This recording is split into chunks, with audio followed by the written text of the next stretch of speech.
Afternoon, welcome to the Midday News. The Mitokwe Habakarim is my name. Chairman of the Independent National Electoral Commission, Professor Mahmoud Yakubu, says the commission has secured about 60 convictions for electoral offenders since the 2015 general elections. He said the 60 convictions were obtained from the over 125 cases filed by the commission against electoral offenders since 2015, while lamenting that the commission was overburdened by current responsibilities. Speaking at a one-day public hearing on a bill for an act to establish the Electoral Offences Commission, the INEC boss said apart from the commission which will reduce the burden in INEC, there should be an Electoral Offences Tribunal which will be saddled with the responsibility of prosecuting offenders as the courts in the country are overstressed. He, however, opposed some of the clauses in the bill which empower the Attorney General of the Federation to make laws for the Commission, saying allowing the provision will erode the independence of the Commission, which is supposed to be an independent entity. Professor Yakubu said the public hearing was coming about 4 months after a similar public hearing on the same bill by the Senate Committee on INEC held. Yakubu said this is the closest the nation has come to the passage of the long overdue National Electoral Offences Commission bill into law and expressed the hope that the National Assembly will pass the bill so that it will not suffer the fate of previous efforts which were incoherent at the end of the lifespan of the Assembly. Osun State government has warned those beating the drum of violence and bloodshed in the state to desist or face the full wrath of the law. This followed recent assassinations of chieftains of the All Progressives Congress in the state and several violent attacks on party members and government officials, including the wife of the governor, Mrs. Kafaya Toyitola. This is contained in a statement released to newsmen by the Commissioner for Information and Civic Orientation, Mrs. Funke Bemode, after the weekly Executive Council meeting. The government called for calm among its officials and members of the APC, adding that they should not allow themselves to be drawn out by those on an adventure of terror. The state government revealed that it was aware of plans by the opposition to further unleash terror on government officials and members of the APC in the days ahead. The statement reaffirmed that no one should test the ability of the government to deploy the full powers of the law to make the state safe for all including members of the opposition themselves. Osun State House of Assembly has passed into law State of Osun Environmental Bill 2022. The bill, which is targeted at regulating and keeping the environment free from hazards and other related issues, had before its passage gone through the necessary legislative process. Parliamentary reporter Oluwatosin Oladokun completes the story. Motion for the accelerated passage of the said bill and seconded by Honorable Adirullah Abefe.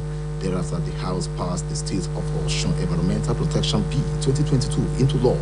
While speaking, Osun State House Assembly Parliament Speaker Honorable Timothy Owe took advantage of the plenary to commend his colleagues' contributions toward the timely passage of the bill. The House also read for the first time Union Osun Teaching Hospital Establishment Bill 2022. In the course of the plenary, member representing the State constituency, Honorable Babatunde Desmond Ojo, drew the attention of his colleagues on the need to ensure that the public transport in Osogbo metropolis have a designated bus stops in order to avert the incessant indiscriminate stoppage and parking which had wreaked a lot of havoc in the town. This ugly trend has to be curtailed to stem the tide of havoc it causes. Many commercial vehicles cannot just stop abruptly along the road. The transporter will be targeting their bus stop, even though the commuters can also go to the bus stop to join any maybe buses or polo. The lawmakers thereafter congratulated and identified with the Speaker of the House, Honorable Timothy Owe, who with tomorrow turns 50 years. Oluwatosin Oladokun, OSBC News. The National Parent-Teacher Association of Nigeria has sought audience with the federal government over the lingering strike by the Academic Staff Union of Universities. The association is also proposing the payment of 10,000 naira per session for each parent to assist government in making more funds available for universities. Public Relations Officer of the Association, Dr. Ademola Ekundayo, disclosed this during an interview with newsmen. Ekundayo, who lamented continued closure of universities in the country, said parents were at the receiving ends of the disagreements between the federal government and HASU. Meanwhile, the philanthropist Tokoyemi Falegun has called on the past presidents and military rulers to intervene in the lingering ASU strike. He also called on the federal government and the striking lecturers to consider making necessary sacrifices to end the strike. He urged former presidents Olusegun Obasanjo and Goodluck Jonathan, and as well as past military leaders including Yakubu Gowon and Abdulsalam Abubakar, among others, to intervene with a view to making President Muhammadu Buhari see reasons to ensure reopening of the universities. Though the National Broadcasting Commission's deadline for payment of debts owed by broadcast houses amounting to 2.66 billion naira is today, stakeholders in the industry have, however, called for a downward review of the license fees, adding that the 5-year advance payment method makes it difficult for many stations. It was gathered that in the past, license fee for network stations was fixed by bidding, while state-owned broadcast stations covered only their states, as commercial stations covered their respective zonal territories, usually comprising 3 to 5 states. Also, the cost of renewal for state stations was said to be 5 million naira for 5 years, which when broken down stood at 1 million naira per annum. A professor of mass communication and Africa's representative at the World Journalism Education Congress, Ralph Akinfele, said NBC should reduce the fee by 50%, adding that the timing is wrong and the punishment is harsh. He added that the regulators should be more flexible in enforcement because of the operating environments. Information has it that a Lagos-based rights group, the Socio-Economic Rights and Accountability Project, SERAP, and the Nigerian Guild of Editors has filed a lawsuit against President Muhammadu Buhari and the NBC over the arbitrary use of the NBC Act and Broadcasting Code to threaten, revoke, and shut down 53 broadcast stations in the country for allegedly failing to renew their licenses. Joined in the suit as defendant is Mr. Lai Mohammed, the Minister of Information and Culture. Recall that the NBC recently revoked the licenses of the 53 broadcast stations and threatened to shut down their operations within 24 hours over alleged 2.6 billion naira debts. And now to sports. Alex Iwobi has been named Everton's man of the match in the 1-0 win against Fleetwood Town in the second round of the Carabao Cup. Iwobi was announced as Everton's most outstanding player on the club's social media handle. The Super Eagles star was impressive for Frank Lampard's side as he set up Demarai Gray for the only goal of the game. Aside providing the assist for the goal, Iwobi created one big chance, made 4 key passes, 85% pass accuracy, successful dribbles and accurate long balls. Iwobi also made accurate cross duels won, 3 tackles won, and 1 clearance made. The win against Fleetwood was their first after 4 games played in all competitions this season. On the foreign scene, voting has commenced in Angolan general elections as incumbent president and candidate of the ruling party, Joao Lourenço, cast his votes. President Lourenço is the first presidential candidate to cast his votes in the elections, which have been described by analysts as highly contested. The National Electoral Commission expects 14.4 million registered voters to cast their votes across 13,238 polling stations in Angola and in the diaspora. Reports say 8 political parties are participating in the elections. Angola's electoral process was marred by tensions between the government and the opposition over alleged lack of transparency in the electoral process. Still on the foreign scene, people in Ukraine are marking the country's Independence Day amid tight security measures because of fears of renewed Russian strikes. Independence Day in Kyiv usually sees a massive military parade through the city center, but public events in the capital have been banned because of concerns they could become a target. It comes on the same day Russia's invasion of the country reaches the 6-month mark. US officials say Russia is likely to step up its efforts to attack civilian targets. It was gathered that President Zelensky has vowed to liberate all of Ukraine's territories occupied by Russia without any concession or compromise. Tensions have been particularly high after explosions in Russian-occupied Crimea and the assassination of the Russian political commentator Daria Georgina. The chairman of the UK Parliament's Foreign Affairs Committee and former Conservative leadership candidate Tom Tugendhat has travelled to Kyiv for Ukraine's Independence Day celebrations. Also coming from the foreign scene, Silence Top Court has suspended Prime Minister Prayut Chan-o-cha from official duty while it considers a legal challenge to his term limits. The country's opposition parties brought forward a case that Mr. Prayut has overstayed his term in office, as Silence constitution limits prime ministers to 8 years in office. Reports say Prayut Chan-o-cha seized power in a military coup in 2014 and retained office in 2019 under a military government-guided election. A final ruling is still due, but the court ordered Mr. Prayut's suspension while it considers the case. It comes as he has over the past few years been facing growing opposition, though he survived a no-confidence vote against him last month. Protesters had earlier gathered outside parliament buildings in the capital, Bangkok, demanding his resignation. And that ends the media news on OSBC Television. We thank you for watching. It was edited by Kayode Adebayo. Join us at 3 for the state news. Good afternoon.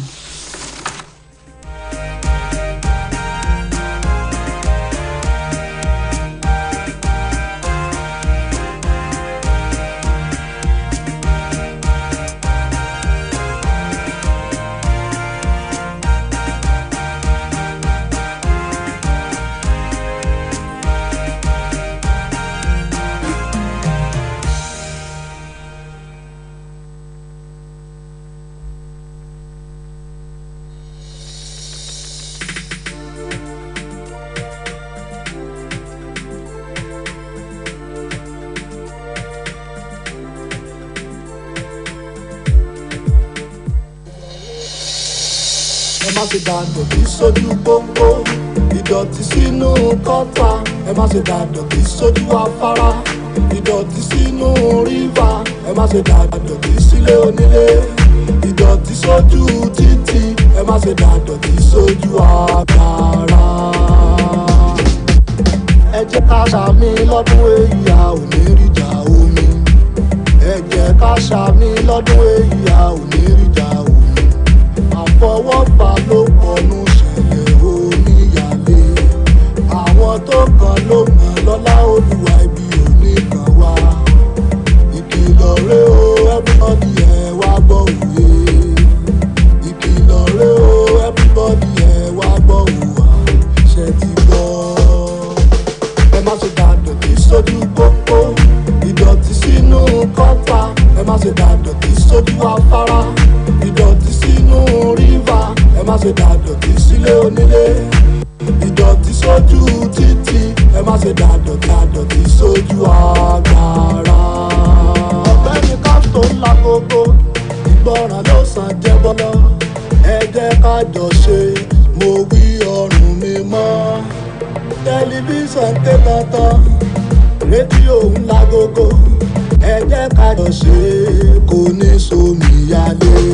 Ṣẹ́gbọ́n, ẹ má ṣe dàdọ̀tí sójú pópó, ìdọ̀tí sínú kọ́tà. Ẹ má ṣe dàdọ̀tí sójú afárá, ìdọ̀tí sínú rívà. Ẹ má ṣe dàdọ̀tí sílé onílé, ìdọ̀tí sójú títì. Ẹ má ṣe dàdọ̀tí sójú àgbàrá. Mọ́tótó ló dára bá ṣe tẹ́ ní wàhálà oṣù sí. Ẹni balẹ̀ nílẹ̀ mọ́ fún ẹ jẹ́ ká kólẹ̀ ká tún kó dọ̀tí wá. Drainage ó ṣe kókó kí wọ́n kó gbẹ̀jì kó tún fẹ̀ gidi gan. Ìjọba wa ẹ jíde aráàlú gbogbo àká máa wọ̀n. Ìkìlọ̀ rẹ̀ o everybody ẹ wá gbọ́ òwe. Ìkìlọ̀ rẹ̀ o everybody ẹ wá gbọ́ òwà. Ṣé ti gbọ́? Ẹ má ṣe dàdọ̀tí sójú.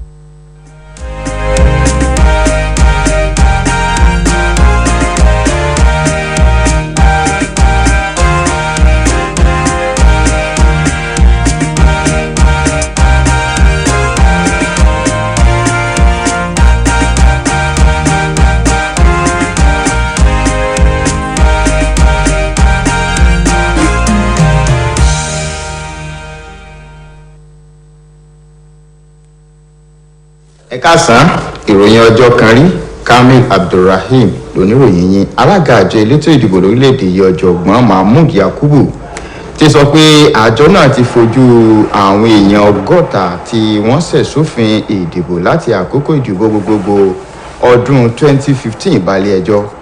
Ó ṣàlàyé pé àwọn 60 náà tí wọ́n ti fojú balẹ̀ ẹjọ́ ló jẹ́ ara àbájáde ẹ̀sùn 115 tí àjọ náà fi kàn wọ́n tí wọ́n fi tasẹ̀ àgẹ̀rẹ̀ sófin ètò ìdìbò látọdún 2015 nígbà tó ń fi kún un pé adé àjọ náà láàgùn ṣùgbọ́n ìyá ara rẹ̀ ni kò jẹ́ káwọn èèyàn ó mọ̀ lórí àwọn ìpèníjà tó ń kojú àjọ ọ̀hún. Nínú ọ̀rọ̀ rẹ̀ níbi ìpàdé ìta gbangba lórí àbá tó ní ṣe pẹ̀lú ìdásílẹ̀ àjọ tí yóò máa mójútó àwọn tí wọ́n bá ṣẹ̀ sófin ìdìbò, alága àjọ elétò ìdìbò ilẹ̀ yìí sọ pé yàtọ̀ sí pé ìdásílẹ̀ àjọ náà yóò na àjọ INEC lọ́rùn, yóò tún jẹ́ kí àjọ náà yóò máa fi gbogbo awuyewuye nípa àwọn tí wọ́n bá ṣẹ̀ sófin ìdìbò kí wọ́n máa gbọ́ awuyewuye ọ̀hún, èyí tí wọ́n yóò sì jẹ́ kí àwọn tí wọ́n bá tasẹ̀ àgẹ̀rẹ̀ lásìkò ètò ìdìbò látàrí bí apá ti ṣe ń kún ọ̀pọ̀ àwọn ilé ẹjọ́ tó wà lórílẹ̀‐èdè Nàìjíríà. Ó wá tako abala kan nínú àbá náà èyí tó fún amòfin àgbà lórílẹ̀‐èdè yìí lágbára láti máa pàṣẹ fún àjọ náà. Ó fi kún pé irú ìgbésẹ̀ bẹ́ẹ̀ lè dín agbára àti ìgbẹ́kẹ̀lé táwọn aráàlú ní nínú àjọ INEC kù. Ọ̀jọ̀gbọ́n Yakubu sọ pé ìpàdé ìta gbangba náà wáyé lẹ́yìn oṣù 4 tírú rẹ̀ wáyé látọwọ́ ìgbìmọ̀ tẹ̀kótó ilé asòfin àgbà lórí ọ̀rọ̀ àjọ INEC. Ọ̀jọ̀gbọ́n Yakubu wá fìdí rẹ̀ múlẹ̀ pé tílé asòfin àgbà bá fi fọwọ́ sí àbá náà yóò kópa tó jọjú nínú ìfẹsẹ̀rinlẹ̀ ìjọba tiwantiwa pẹ̀lú ìrètí pé àwọn ọmọ ilé asòfin àgbà yóò tètè gbé ìgbésẹ̀ lórí rẹ̀. Ìjọba ìpínlẹ̀ Ọ̀ṣun ti fi wí ọmọ mọ́ gbogbo àwọn tó fẹ́ mọ́ lu ìlú kówókówó tí wọ́n fẹ́ máa fi tàjẹ́ aláìṣẹ̀ sílẹ̀ ní ìpínlẹ̀ yìí pé kí wọ́n dẹ́kun ìwà yìí tàbí kí wọ́n fojú winá òfin. Ìrí bẹ́ẹ̀ pẹ̀lú bí wọ́n ṣe lọ gbẹ̀mí èèkàn ọmọ ẹgbẹ́ òṣèlú All Progressives Congress ní ìpínlẹ̀ yìí láìpẹ́ yìí tí wọ́n sì tún kọlu àwọn ọmọ ẹgbẹ́ òṣèlú náà àti àwọn èèkàn ìjọba tó fi mọ́ aya gómìnà ìpínlẹ̀ yìí arábìnrin Kàfáyàtọ̀ Oyètọ́lá. Nínú àtẹ̀jáde tí kọmíṣánná fẹ́tò ìròyìn àti ìlanilọ́yà arábìnrin Fúnkẹ́ Ẹgbẹ́mọdé fi síta lópin ìpàdé ìgbìmọ̀ aláṣẹ ìjọba ìpínlẹ̀ yìí ló ti sọ̀rọ̀ náà. Gómìnà wa rọ àwọn èèkàn àti àwọn ọmọ ẹgbẹ́ òṣèlú APC láti tẹ̀ jẹ́jẹ́ pẹ̀lú àlàyé pé kí wọ́n má ṣe jẹ́ kí àwọn tó ń dá wàhálà sílẹ̀ kí ó máa pọ orúkọ ẹgbẹ́ náà mẹ́rẹ̀. Ìjọba ìpínlẹ̀ yìí sọ pé ó ti détí gbọ́ ohun ìgbésẹ̀ àwọn ẹgbẹ́ alátakò láti máa fa wàhálà pẹ̀lú àwọn ọmọ ìgbìmọ̀ aláṣẹ àtàwọn ọmọ ẹgbẹ́ òṣèlú APC. Ìjọba ìpínlẹ̀ Ọ̀ṣun fìdí rẹ̀ múlẹ̀ pé kẹ́nikẹ́ni kí ó má fọwọ́ pa idà ìjọba lójú nítorí ìjọba ìpínlẹ̀ yìí kò ní fààyè gbà káwọn èèyàn máa tasẹ̀ àgẹ̀rẹ̀ sófin. Ilé asòfin ìpínlẹ̀ Ọ̀ṣun ti buwọ́lu àbádòfin tó rọ̀ mọ́ ọ̀rọ̀ àyíká tọdún 2022. Àbá náà tó dá lórí àmójútó àyíká nípa àwọn ewu tó rọ̀ mọ́ ọ̀rọ̀ àyíká àtàwọn ọ̀rọ̀ míì tó jẹ mọ́ làwọn ọmọ ilé asòfin ti kọ́kọ́ jíròrò lé lórí kí ilé tó fọwọ́ sí. Oníròyìn iléeṣẹ́ yìí nílé asòfin Olúwatósìn Ọládòkun lẹ́kùnrẹ́rẹ́ ìròyìn àtúpalẹ̀ ohun tó ń bọ̀ rẹ̀ látẹnu Ọláwùmí Ọláníyì.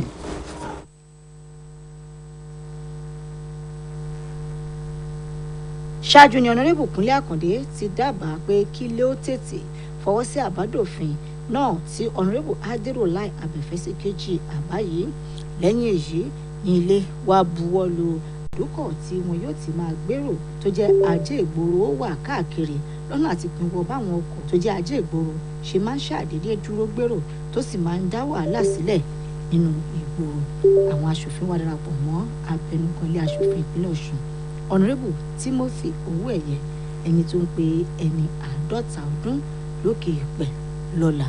Olúwarántí Ọ̀jẹ̀wùmí fún iṣẹ́ OSBC. Ẹgbẹ́ àwọn òbí àti olùkọ́ lórílẹ̀‐èdè yìí ti ń wá ojú rere ìjọba àpapọ̀ lórí fàǹfà tó ń wáyé láàrin ìjọba àti ẹgbẹ́ àwọn olùkọ́ fásitì lórílẹ̀‐èdè Nàìjíríà.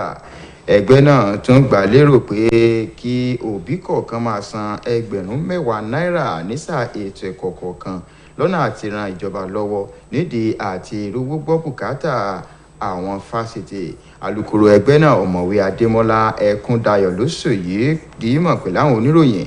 Ọ̀mọ̀wé Ẹkúndayọ̀ kọminú lórí bí ilẹ̀kùn àwọn ilé ẹ̀kọ́ gíga fásitì ṣe wà ní títìpa lórílẹ̀‐èdè yìí pẹ̀lú àlàyé pé àwọn òbí lẹ́rù yìí ń pa lórí nítorí àìgbọ́ra-ẹniyé tó wà láàrin ìjọba àpapọ̀ àti ẹgbẹ́ àwọn olùkọ́ fásitì.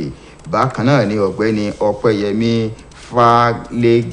Fálẹ́gàn náà tó jẹ́ ẹlẹ́yinjú àánú ti rọ àwọn tó ti wà nígbàánu ìṣàkóso lórílẹ̀‐èdè yìí láti dá sí ọ̀rọ̀ ìyanṣẹ́lódì ẹgbẹ́ ASUU.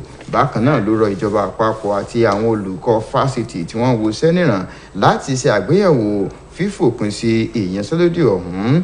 Ó rọ ààrẹ tẹ́lẹ̀ rí olóyè Olúṣẹ́gun Ọbásanjọ́ àti ọ̀mọ̀wé Goodluck Jonathan pẹ̀lú ajagunfẹ̀yìntì Yakubu Gowon tó fi dé ọ̀dọ̀ ajagunfẹ̀yìntì Abdulsalam Abubakar pẹ̀lú àwọn míì láti dá sí ọ̀rọ̀ náà láti jẹ́ kí ààrẹ Muhammadu Buhari tètè mọ̀ pé ó ṣe pàtàkì káwọn akẹ́kọ̀ọ́ kó padà sílé ẹ̀kọ́ wọn. Bó tilẹ̀ jẹ́ pé lónìí ni pinpin lórí gbèdéke sísan gbèsè táwọn iléeṣẹ́ ìgbóhùnsáfẹ́fẹ́ jẹ tíye rẹ̀ dín díẹ̀ ní bílíọ̀nù 3 náírà. Àwọn lájọ níléeṣẹ́ ìgbóhùnsáfẹ́fẹ́ ti pè fún sísàgbéyẹ̀wò owó ìwé àṣẹ fún iléeṣẹ́ ìgbóhùnsáfẹ́fẹ́ tí ó ní ó mú kó ṣòro fáwọn iléeṣẹ́ ọ̀hún láti san. Àrígbámú ìròyìn fi yé ni pé tẹ́lẹ̀ owó táwọn iléeṣẹ́ ìgbóhùnsáfẹ́fẹ́ tó jẹ́ ti ìjọba àpapọ̀ tí wọ́n ní ẹ̀ka wọn káàkiri ń san ni wọ́n ń dúnàádúrà lé lórí rẹ̀ nígbà tí ọwọ́jà iléeṣẹ́ ìgbóhùnsáfẹ́fẹ́ tó jẹ́ ti ìpínlẹ̀ lọ́wọ́jà rẹ̀ kọ̀ọ̀kan já sí ìpínlẹ̀ míì. Àwọn iléeṣẹ́ aládàáni lọ́wọ́jà rẹ̀ já sí ìpínlẹ̀ 3 sí 5 tó ń wẹ̀ owó táwọn iléeṣẹ́ ìgbóhùnsáfẹ́fẹ́ tó jẹ́ ti ìpínlẹ̀ fi ń sọ ìwé àṣẹ wọn tọ̀hún jẹ́ mílíọ̀nù 5 fún ọdún 5. Ọ̀jọ̀gbọ́n lẹ́ka tí wọ́n ti ń kọ́ nípa iṣẹ́ ìròyìn ọ̀jọ̀gbọ́n Ralph Akínfẹ́lẹ́yẹ sọ pé kájọ tó wà fọ́rọ̀ iléeṣẹ́ ìgbóhùnsáfẹ́fẹ́ kó má dínkù bá iye táwọn iléeṣẹ́ ìgbóhùnsáfẹ́fẹ́ jẹ kó dínkù kí jìyà tí wọ́n sì jẹ náà kó tó dínkù. Ròyìn fi yé ni pé àjọ serap àti ẹgbẹ́ olóòtú ìwé ìròyìn ti fẹ̀sùn kan ààrẹ Muhammadu Buhari àti àjọ tó mójútó iléeṣẹ́ ìgbóhùnsáfẹ́fẹ́ fún sísan wo abala òfin àjọ tó wà fọ́rọ̀ iléeṣẹ́ ìgbóhùnsáfẹ́fẹ́ nílẹ̀ yìí láti máa dúnkùkù lájà mọ́ gbígba ìwé àṣẹ àti títí àwọn iléeṣẹ́ ìgbóhùnsáfẹ́fẹ́ bíi 53 pa lórílẹ̀‐èdè yìí fún ẹ̀sùn pé wọ́n kùnà láti sọ ìwé àṣẹ iléeṣẹ́ wọn dọ̀tun. Àwọn rántí pé láìpẹ́ yìí ni àjọ tó wà fọ́rọ̀ iléeṣẹ́ ìgbóhùnsáfẹ́fẹ́ gbésẹ̀ lé ìwé àṣẹ àwọn iléeṣẹ́ bíi 53 títí àjọ ọ̀hún ò sì tún dẹ́kun ìgbésẹ̀ bẹ́ẹ̀ tó sì sọ wípé láàrin wákàtí 24 lórí ẹ̀sùn jíjẹ gbèsè owó tó dín díẹ̀ ní bílíọ̀nù 3 náírà lòun yóò tún bẹ̀rẹ̀ sínímọ̀ ti àwọn iléeṣẹ́ ìgbóhùnsáfẹ́fẹ́ ọ̀hún pa. Alex Iwobi ti gbàmì ẹ̀yẹ akọni agbábọ́ọ̀lù nínú ìfẹsẹ̀wọnsẹ̀ tó wáyé láàrin ikọ̀ Everton àti Fleetwood níbi tí wọ́n ti jáwé olúborí pẹ̀lú ayò kan sódò lábala kejì ìdíje ife ẹ̀yẹ Carabao. Lójúpọ̀ ìtàkùn ayélujára ẹgbẹ́ agbábọ́ọ̀lù náà ni wọ́n ti kéde orúkọ Alex Iwobi. Ọmọ ikọ̀ Super Eagles náà ni wọ́n ló fakọyọ nínú ikọ̀ tí Frank Lampard ń darí yàtọ̀ sí pé ó ṣe ìrànwọ́ láti gbáyò wọlé. Alex Iwobi ni wọ́n ló pa tú méje tọ́dẹ̀ ń pa nínú igbó pẹ̀lú bó ṣe sọra rẹ̀ di eléèké àrà lórí pápá tó sì ń dá àwọn akẹgbẹ́ rẹ̀ síbáṣìbọ̀. Bí wọ́n ṣe fẹ̀yìn Fleetwood bẹ́lẹ̀ ló jẹ́ ìgbà àkọ́kọ́ nínú ìdíje 4 ọ̀tọ̀ọ̀tọ̀ tí wọ́n ti gbà ní sáà yìí. Ìdìbò gbogbogbò ti gbéra sọ ní Angola táàrẹ tó wà nípò lọ́wọ́lọ́wọ́ nílẹ̀ náà tó tún díje lábẹ́ ẹgbẹ́ òṣèlú tó wà nípò João Lourenço ti dìbò. Ààrẹ Lawrence lẹ́ni àkọ́kọ́ nínú àwọn tó ń díje fún ipò ààrẹ ilẹ̀ náà tó kọ́kọ́ dìbò nínú ìdìbò ààrẹ náà tó jẹ́ egunkegun. Àjọ elétò ìdìbò lórílẹ̀‐èdè náà sọ pé mílíọ̀nù 14 ó lé díẹ̀ àwọn tó forúkọ sílẹ̀ fún káàdì ìdìbò ni wọ́n ń retí yíká ìdìbò bíi 13,000 àti 2,204 àwọn ibùdó ìdìbò tó wà yíká orílẹ̀‐èdè náà àti lókè òkun táwọn ọmọ ilẹ̀ ọ̀hún wà. Ìròyìn fi yé ni pé ẹgbẹ́ òṣèlú 8 ló ń kópa nínú ìdìbò ọ̀hún. Ọ̀kan-ò-jọ̀kan fàǹfà ló ń wáyé láàrin ìjọba àti ẹgbẹ́ alátakò lórí ọ̀rọ̀ àìní àkóyawọ́ láti dàbàrú ètò ìdìbò orílẹ̀-èdè náà. Àwọn ọmọ orílẹ̀-èdè Ukraine sàmì àyájọ́ òmìnira ilẹ̀ náà pẹ̀lú ètò ààbò tó gbópọn nítorí ìbẹ̀rù pé ilẹ̀ Russia tún lè fẹ́ ṣe ìkọlù míì. Àyájọ́ òmìnira ní Kyiv ló máa ń wáyé pẹ̀lú báwọn ológun ṣe máa yan káàkiri olúùlú ilẹ̀ náà, àmọ́ torílẹ̀-èdè náà fòfin de irú ìpéjọ èrò bẹ́ẹ̀ nítorí ìbẹ̀rùbojo pé ó ṣeéṣe káwọn ológun orílẹ̀-èdè Russia kó kọlù wọ́n. Àyájọ́ òmìnira orílẹ̀-èdè náà ló ṣe déédéé pẹ̀lú oṣù kẹfà tí Russia ti ń kọlù ilẹ̀ Ukraine. Àwọn aláṣẹ ilẹ̀ Amẹ́ríkà sọ pé ó ṣeéṣe kí Russia kó jáwé sóbì ètò ààbò rẹ̀ lọ́nà àti túbọ̀ dáàbò bo àwọn aráàlú. Ìròyìn fi hàn pé ààrẹ Zelensky ti ń lérí léka láti jẹ́ kí àwọn agbègbè tó orílẹ̀-èdè Russia gbàkóso rẹ̀ nílẹ̀ Ukraine kó rí òmìnira gbà. Ìbẹ̀rùbojo ń wáyé lemọ́lemọ́ pàápàá jùlọ lẹ́yìn ìkọlù tó wáyé ní Crimea àti bí wọ́n ṣe gbẹ̀mí lámètò àwùjọ kan tó jẹ́ oníròyìn Daria Djokina. Ìròyìn ọjọ́ kan rí wa fún ti tàkókò yìí kò jù báyìí lọ. Olúyẹmí Àgbétáyọ̀ lólóòtú ẹ̀ pàdé wa láago 7:15 nígbà táwọn mú ìròyìn ìpínlẹ̀ Ọ̀ṣun wá fún yín. Títí ìgbà náà ẹ kú ojú lọ́nà.